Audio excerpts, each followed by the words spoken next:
नमस्कार दोस्तों, स्वागत है आप सभी का आज के सेशन में। दोस्तों, आप जानते हैं ये इंपॉर्टेंट टॉपिक सीरीज चल रही है जहां पर हम आपसे डिस्कस करते हैं हर दिन 8:30 बजे शाम को यूट्यूब पर एक मोस्ट इंपॉर्टेंट टॉपिक। तो या तो जून 2025 के एग्जामिनेशंस में जो क्वेश्चंस आए हैं उनसे रिलेटेड, या तो 2024 में जो आपके एग्जाम्स हो चुके हैं जिनसे ज़्यादा क्वेश्चन पूछे गए जिन टॉपिक से, उनसे रिलेटेड टॉपिक्स हम यहाँ पर डिस्कस कर रहे हैं। तो उम्मीद करता हूँ आपको चीज़ें समझ में आ रही होंगी। इसके पहले मैं नंबर ऑफ टॉपिक आपको करा चुका हूं, उनको जाकर के जरूर देखिएगा सभी लोग। तो फटाफट जाइए उनको भी देखिए और इसको आज स्टार्ट करते हैं। टॉपिक का नाम है ईसीजीसी यानी कि export credit guarantee corporation, role and product. Basically ये एक ऑर्गेनाइजेशन है, ये मॉड्यूल ए का टॉपिक है आपका। ईसीजीसी ऑर्गेनाइजेशन है जो exporters as well as bank को नंबर ऑफ प्रोडक्ट्स प्रोवाइड करती है जिससे वो अपने रिस्क को रिड्यूस कर सकते हैं। जैसे आप लोग इंश्योरेंस कराते हैं ना, इंश्योरेंस किस लिए कराते हैं? अपने रिस्क को रिड्यूस करने के लिए। आप अपने बाइक का इंश्योरेंस कराते हैं, आप अपने कार का इंश्योरेंस कराते हैं, क्यों कराते हैं?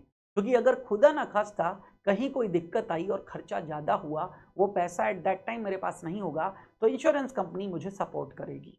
तो दैट्स वाई एक्सपोर्टर्स को भी रिस्क है, नंबर ऑफ रिस्क, जिसके लिए वो इंश्योरेंस कराते हैं। तो उनके लिए क्या प्रोडक्ट्स हैं और बैंकों के लिए क्या प्रोडक्ट्स हैं? तो बैंकों के लिए जो प्रोडक्ट्स हैं वो मैं आपसे नेक्स्ट टॉपिक में डिस्कस करूंगा। यहां पर बेसिकली मैं डिस्कस करूंगा वो पॉलिसीज या वो प्रोडक्ट्स जो कि किसके लिए लॉन्च किए गए हैं, एक्सपोर्टर्स के लिए। तो सबसे पहले समझते हैं ईसीजीसी का रोल क्या है और क्या क्या प्रोडक्ट्स उनके लिए लॉन्च किए गए हैं। तो ईसीजीसी, पहले इसे export credit guarantee corporation full form के रूप में जाना जाता था, अब इसे ईसीजीसी के रूप में ही जाना जाता है शॉर्ट में। तो ये क्रेडिट गारंटी इंस्टीट्यूशन है, ठीक है, setup for the promotion of export, जिसका एस्टैब्लिशमेंट किस लिए किया गया है? एक्सपोर्ट्स को प्रमोट करने के लिए, by protecting the exporters, exporters को प्रोटेक्ट करने के लिए, फॉर एनी फाइनेंशियल लॉस, किसी भी प्रकार की वित्तीय हानि के लिए जो कि बायर्स फेल्योर टू पे। समझ गए कि नहीं? यानी कि एक्सपोर्टर का मतलब सेलर होता है और बायर का मतलब है इंपोर्टर। तो बायर अगर पेमेंट ना करे, उसकी वजह से जो लॉस होगा, उस फाइनेंशियल लॉस से प्रोटेक्ट करने के लिए इस ऑर्गेनाइजेशन को एस्टैब्लिश किया गया है, ठीक है। At the same time ECGC issues various types of guarantee to banks. और ईसीजीसी ये तो एक्सपोर्टर को सर्विस दे रही है और बैंकों को भी सर्विस देती है, क्योंकि अगेन बैंकों के साथ भी दिक्कत क्या है, इनको ये एक्सपोर्टर्स को फाइनेंस दे रहे हैं।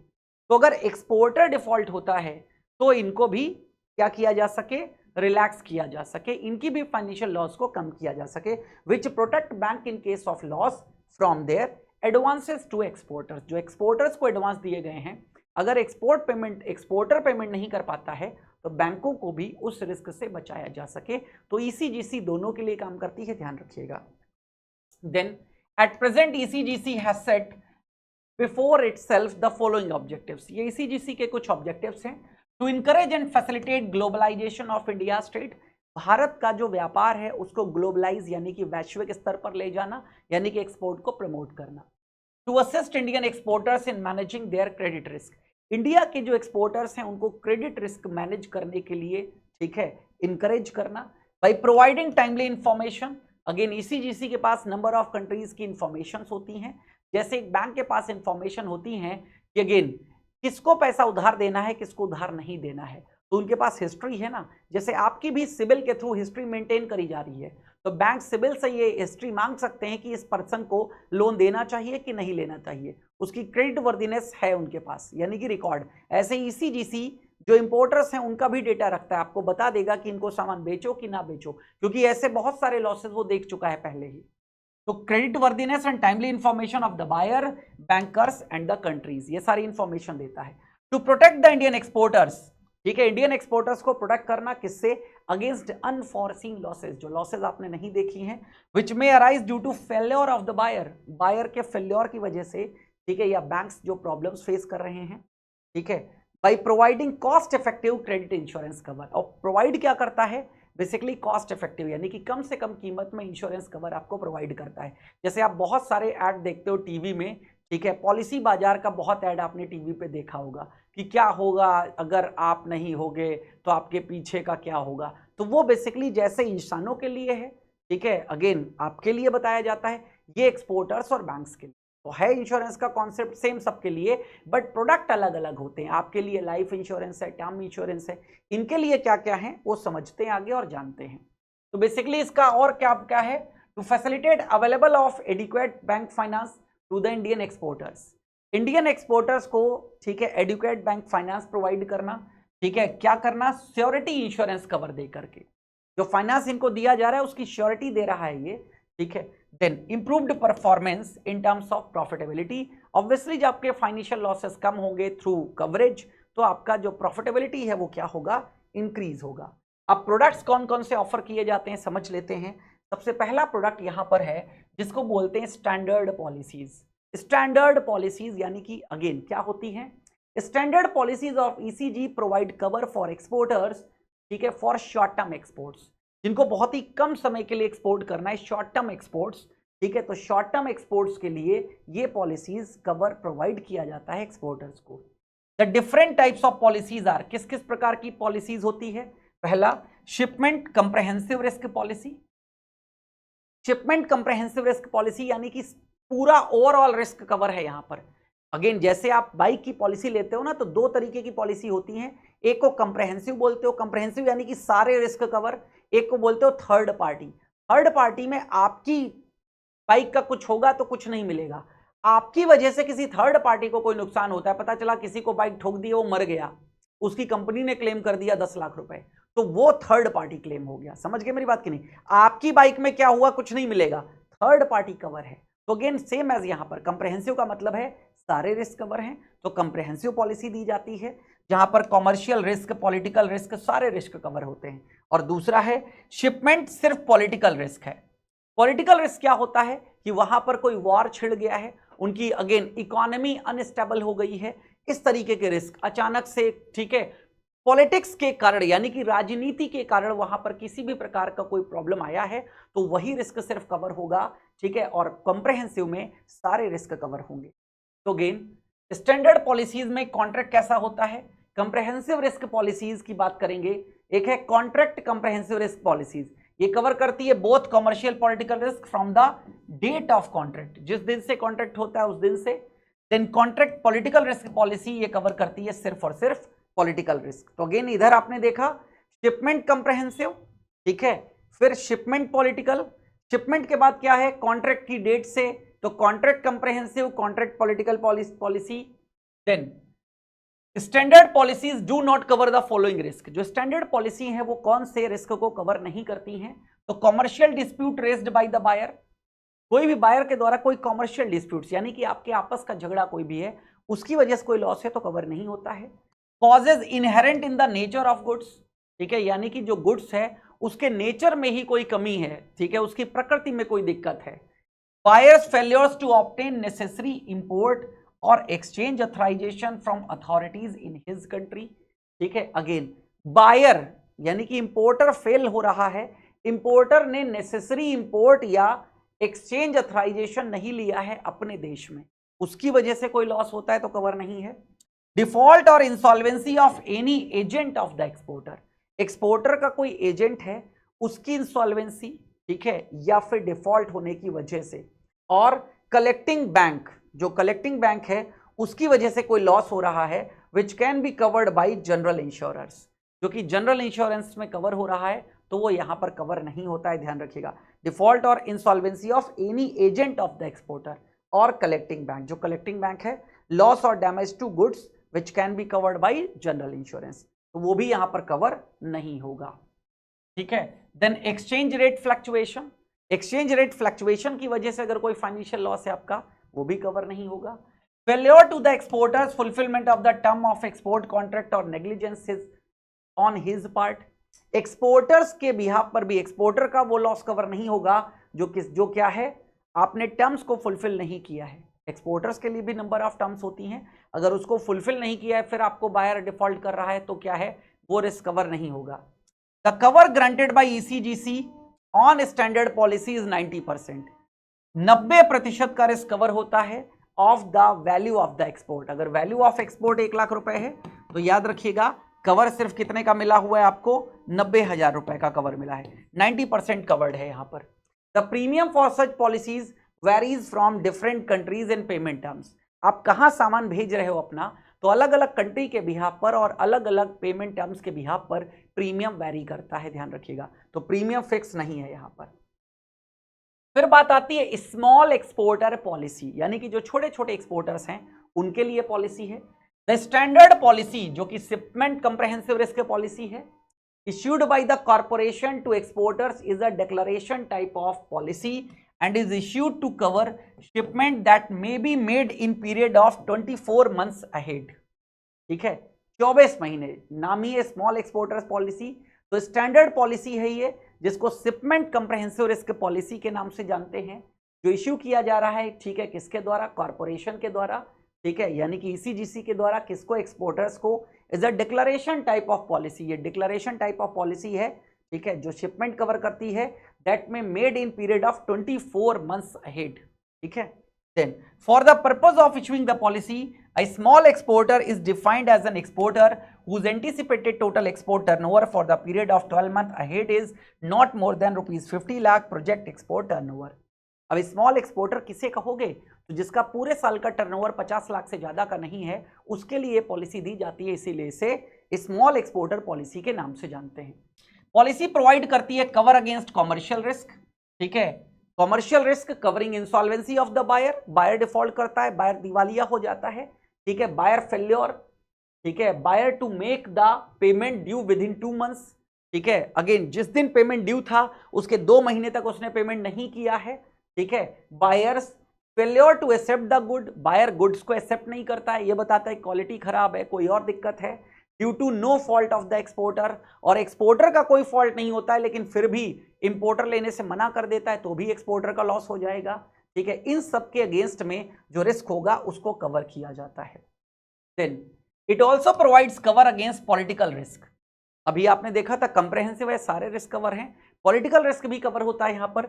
Imposition of restrictions by the government, अब पॉलिटिकल रिस्क में यही सब चीजें आती हैं कि गवर्नमेंट ने किसी पर कोई इंपोर्ट पर रिस्ट्रिक्शन लगा दी है, ठीक है, country on any government action which may block or delay the transfer of payment made by the buyer, ठीक है, यानी कि गवर्नमेंट के द्वारा रिस्ट्रिक्शन जो लगाएगी, उसी रिस्ट्रिक्शन की वजह से या तो पेमेंट ब्लॉक हो गया है, ठीक है, बायर जो पेमेंट करना चाहता है वही ब्लॉक हो गया है, या फिर डिले हो रहा है उसमें, तो उसकी वजह से जो लॉस होगा वो कवर होगा। वॉर, सिविल वॉर, रेवोल्यूशन, ये सब चीजें किसमें आती हैं? पॉलिटिकल रिस्क में, ठीक है। वॉर यानी कि कोई युद्ध छुड़ गया किसी देश से, जैसे अभी इजराइल और ईरान के बीच में युद्ध हो गया था, ठीक है। सिविल वॉर, उनके देश के अंदर ही 2 ताकतें आपस में लड़ रही हैं, जैसे आप अक्सर पाकिस्तान में देखते हो, सेना और सत्ता लड़ जाती है आपस में, तो सेना का जनरल ही क्या बन जाता है? हाईकमान बन जाता है, वो जो राष्ट्रपति प्रधानमंत्री वहां का होगा उसको अपदस्थ कर देता है, ठीक है। तो ये सब चीजें। Interruption of dispersion of voyage outside India resulting in payment of additional freight, ठीक है, यानी कि अगेन इंटरप्शन या डायवर्जन है वोयाज, कई बार समुद्री यात्रा को डायवर्ट कर दिया जाता है, ठीक है, किसी कारणों की वजह से, जैसे फ्लाइट में नहीं होता है, जैसे इंडिया पाकिस्तान के बीच में अभी तलखी आ गई थी, तो क्या किया गया? एयर स्पेस को बैन कर दिया गया कुछ समय के लिए। अब फ्लाइट पाकिस्तान के एयर स्पेस में नहीं जाएगी इंडिया से जो उड़ेगी, तो उसको घूम के कहीं से जाना होगा ना। ऐसे ही पानी में भी जो जहाज आते हैं उनमें भी कई बार गवर्नमेंट रिस्ट्रिक्शंस लगा देती है, तो उनको घूम करके जाना है, तो उसकी वजह से जो कुछ भी लॉस होगा वो सब कवर होता है, ठीक है। देन स्मॉल एक्सपोर्टर्स पॉलिसी जो कवर नहीं करती है क्या क्या? कमर्शियल डिस्प्यूट्स इंक्लूडिंग क्वालिटी, यही जो आपको सेम बताया, सेम वहां पर बताया था, वही है, कमर्शियल डिस्प्यूट्स है, ठीक है। अगेन नेचर ऑफ गुड्स, किसी गुड्स का ही कोई कारण है, ठीक है, उसका अगेन गुड्स का कारण का मतलब अगेन समझ लीजिए अगर आपको डाउट हो रहा है, जैसे अगेन आपको पता है कि अगेन कोई चीज फ्रिज में रखी जाती है, तो फ्रिज में रखने से वो खराब नहीं होगी, लेकिन फ्रिज के बाहर रख दोगे तो खराब हो जाएगी। तो गुड्स का नेचर है कि उसको फ्रीज करके लाना है, लेकिन आप फ्रीज करके नहीं लाए तो खराब हो गई, तो ये लॉस कवर नहीं होगा। जैसे आइसक्रीम ला रहे हो, उसका इंश्योरेंस है, मान लो कि आइसक्रीम अगर रास्ते में पिघल जाती है तो क्या होगा? आपको पेमेंट जो फाइनेंशियल लॉसेस होंगे वो पे किया जाएगा। लेकिन पता चला तुम्हारा फ्रीजर ही काम नहीं कर रहा था, या तुम नॉर्मल ट्रक से लेकर के चले आए उसको, तो ये है गुड्स का जो नेचर होना चाहिए, जैसा नेचर होना चाहिए वैसा ही उसको प्रोवाइड करना है चीजें, तो ये सब कवर हो, ये सब चीजें नहीं है तो कवर नहीं होगा। देन इंसॉल्वेंसी और डिफॉल्ट ऑफ एजेंट, वही जो वहां पर बताया था। लॉस या डैमेज टू गुड्स जो कि जनरल इंश्योरर के द्वारा कवर किया गया है। एक्सचेंज रेट फ्लक्चुएशन यहां भी हैं जो कवर नहीं होते हैं। फेल्योर ऑफ द एक्सपोर्टर्स, अगर कोई टर्म्स एंड कंडीशंस को फुलफिल नहीं किया है, या नेग्लिजेंस की वजह से है। Then non payment under LC, ठीक है, due to any discrepancy, LC के टर्म्स एंड कंडीशंस के अंतर्गत कोई डिस्क्रिपेंसी है, छुपाया गया है और पेमेंट नहीं हुआ है एलसी ओपनिंग बैंक के द्वारा, तो भी कवर नहीं है। This policy is issued for a period of 12 month, ये पॉलिसी जो है 1 साल के लिए इशू की जाती है। अगला है specific shipment policy short term. अब स्पेसिफिक शिपमेंट क्या होता है, कोई एक पर्टिकुलर स्पेसिफिक शिपमेंट, अब ओवरऑल की बात नहीं हो रही है, स्पेसिफिक शिपमेंट पॉलिसी है, ठीक है, ये भी शॉर्ट टर्म पॉलिसीज होती है जो कवर प्रोवाइड करती है commercial political risk involve in the export of goods on short term credit non exceeding 180 days. Short term credit के लिए प्रोवाइड करी जाती है जो 180 दिन, वहां पर क्या था 24 days ahead, sorry 24 month ahead, ठीक है, लेकिन 12 महीने के लिए पॉलिसी इशू करी जा रही थी। ये क्या है, एक्सीडिंग, नॉट एक्सीडिंग 180 डेज, ध्यान रखिएगा यहां पर। तो cover under these policies can be taken for shipments made to be exporters to a buyer under a contract, तो कवर होता है यहां पर अंडर, ध्यान रखिएगा बहुत अच्छे से।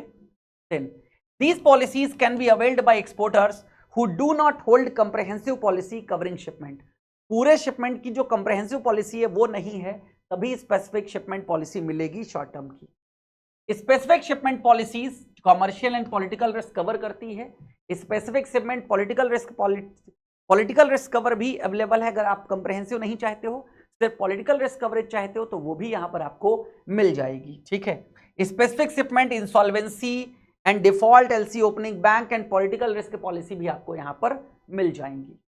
और again commercial risk covered by short term policies include, ये सब कमर्शियल रिस्क में आते हैं जो आपको मैं बता चुका हूं, जैसे इंसॉल्वेंसी हो गया, फेलियर ऑफ द बायर हो गया, buyers failure to accept the good subject to certain conditions, ये सब किसमें आते हैं, कमर्शियल रिस्क में आते हैं।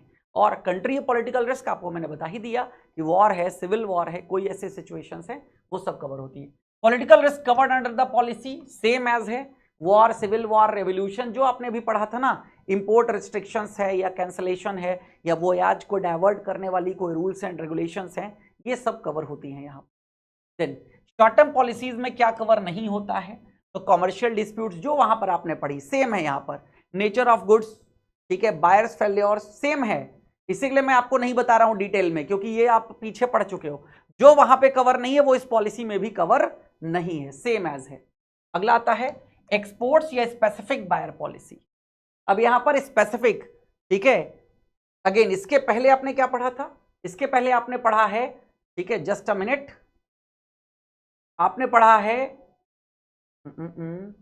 स्पेसिफिक शिपमेंट पॉलिसी, कोई एक स्पेसिफिक शिपमेंट है उससे रिलेटेड। अब जो पॉलिसी है वो किसी एक स्पेसिफिक बायर को रिलेट कर रही है, सिर्फ एक बायर से रिलेटेड पॉलिसी है, यानी कि जिसको आप इंपोर्ट कर रहे हो, भेज रहे हो, तो एक्सपोर्टर्स बायर वाइज पॉलिसी, ठीक है, हर एक बायर की अलग अलग पॉलिसी, तो शॉर्ट टर्म के लिए होती है। इंडियन एक्सपोर्टर्स को अगेंस्ट कॉमर्शियल पॉलिटिकल रिस्क यहां भी कवर होता है, involve in export of goods on short term credit to a particular buyer, ये एक बायर से रिलेटेड है, बस याद रखिएगा कि एक पर्टिकुलर बायर कोई इंपोर्टर है उसी से रिलेटेड पॉलिसी है, ठीक है। तो all shipment to the buyer, उस बायर को जो भी आपने शिपमेंट किए हैं in respect of whom the policy is issued, जिसके बिहाफ पर पॉलिसी इशू करी गई है, वो सब कवर्ड होते हैं यहां पर।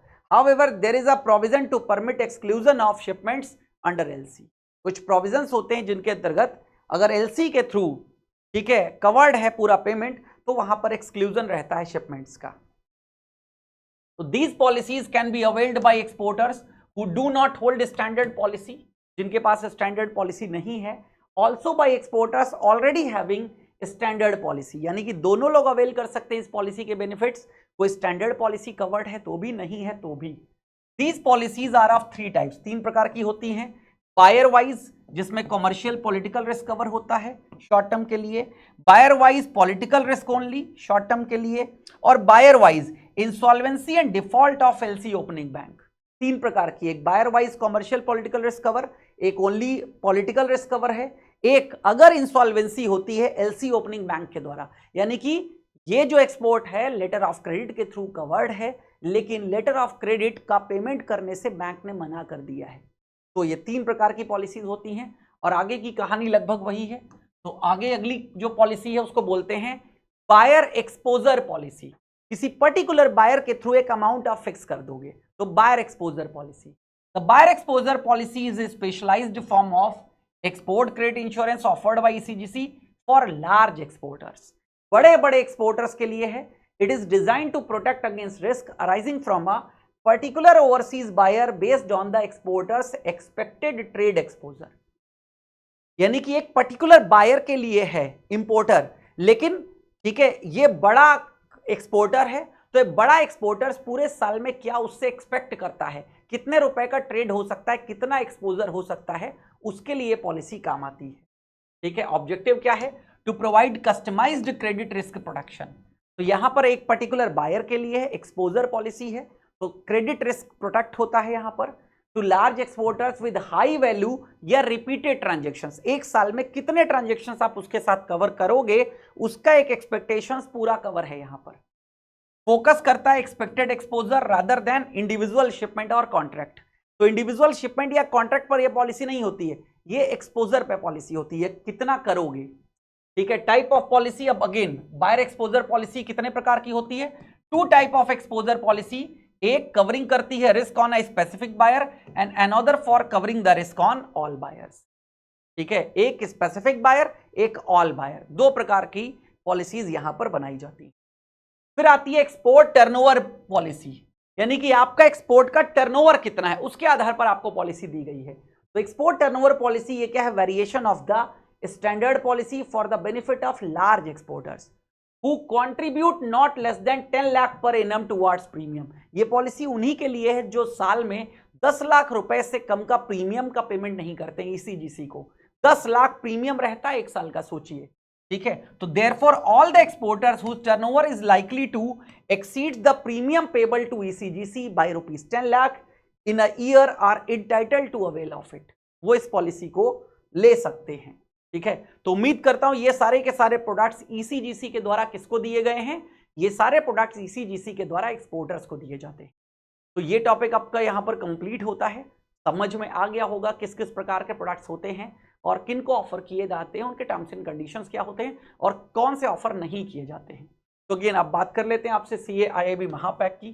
तो दोस्तों महापैक आप ज्वाइन कर सकते हैं, जहां पर 9+ सब्जेक्ट्स कवर होते हैं, 15+ फाउंडेशन MCQ बैच हैं, 2000+ लाइव क्लासेस मिलेगी, 500+ मॉक एंड क्विजेज मिलेंगे, 200+ यहाँ पर क्लास नोट्स आपको मिलेंगे, 24/7 डाउट सपोर्ट है। 2 सालों के लिए आप इसे ज्वाइन कर सकते हो 6999 में, 1 ईयर के लिए 4999 में और 6 मंथ के लिए 3999 में आप इसको ज्वाइन कर सकते हो। देन CA IIB दिसंबर 2025 एग्जामिनेशन के लिए बैच 2.0 लॉन्च कर दिया गया है, जिसको आप ज्वाइन कर सकते हो। ठीक है, ज्वाइन करने के लिए बेसिकली आपको pw.live पे जाना है बस, और वहां पर गवर्नमेंट एग्जाम के सेक्शन में जाइएगा और JAIIB और CAIIB का सेक्शन है, उसको क्लिक कर लीजिएगा, आपको सारे कोर्सेज वहीं पर मिल जाएंगे। फाउंडेशन बैच 1.0 भी है, उसको भी आप ज्वाइन कर सकते हैं, और अगर आप किसी सब्जेक्ट वाइज ज्वाइन करना चाहते हैं तो वो भी आप ज्वाइन कर सकते हैं। जैसे BFM के लिए आप 799 में ज्वाइन कर सकते हैं, पूरा BFM यहाँ पर दिसंबर 2025 के लिए करा दिया जाएगा। ठीक है, मेरे ही द्वारा। आप हमसे टेलीग्राम पर जुड़ना चाहते हैं तो इस QR कोड को स्कैन कर लीजिएगा, इसके थ्रू आप हमारे टेलीग्राम चैनल को ज्वाइन कर सकते हैं, जहाँ पर आपको JAIIB CAIIB रिलेटेड सारी इन्फॉर्मेशन आपको मिल जाएंगी। तो अगेन अगले सेशन के लिए आप इंतजार करिए हमारा। ठीक है, कल फिर हम आएंगे 8:30 बजे, तब तक मुझे दीजिए इजाजत। Thank you, thanks a lot.